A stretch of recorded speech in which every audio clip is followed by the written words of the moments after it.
bilo je z muzejem, jaz sem imel investitorje, ne, Azerbejdžan bi kompletno investicijo bi nosil in so bili pripravljeni za investicijo v Sloveniji v višini 1 milijarde evrov, plus da bi naše firme delale v Azerbejdžanu, ki so imeli grozne poplave, tako za ene Slovenijo in pol, ali pa skoraj 2 Slovenije bi zalili.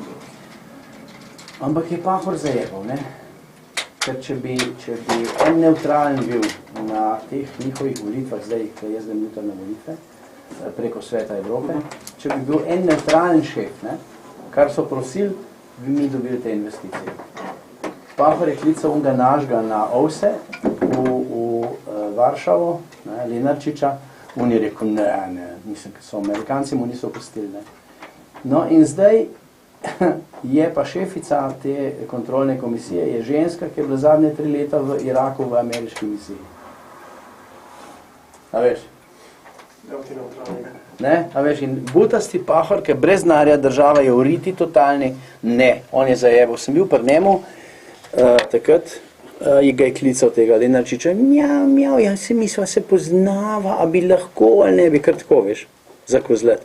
In pol pa še, ko sem jaz to sporočil gor v Baku, oni so mislili, da se je zajebavam, pa da to je nemogoče nekje v normalni državi, so rekli, če lahko pride od poslanca, od predsednika se pogovoriti s Pahorjem. Sem rekel, ja, v redu, je prišel, sem zrital sestank. 1 uro sta sedela, jaz sem bil zraven, Pahor seveda manekenska drža, pa puhlice, ne. Ko smo šli ven, je on rekel, ja, mi nismo verjeli, da je lahko en premijer, da mu je tako vseeno za državo in da mu je tako vseeno za vse skupaj. Rekel, tega mi ne razumemo. In bi imeli odprta vrata, mislim, za vse mogoče stvari. Zdaj pa kaj? Zdaj pa nič, ne.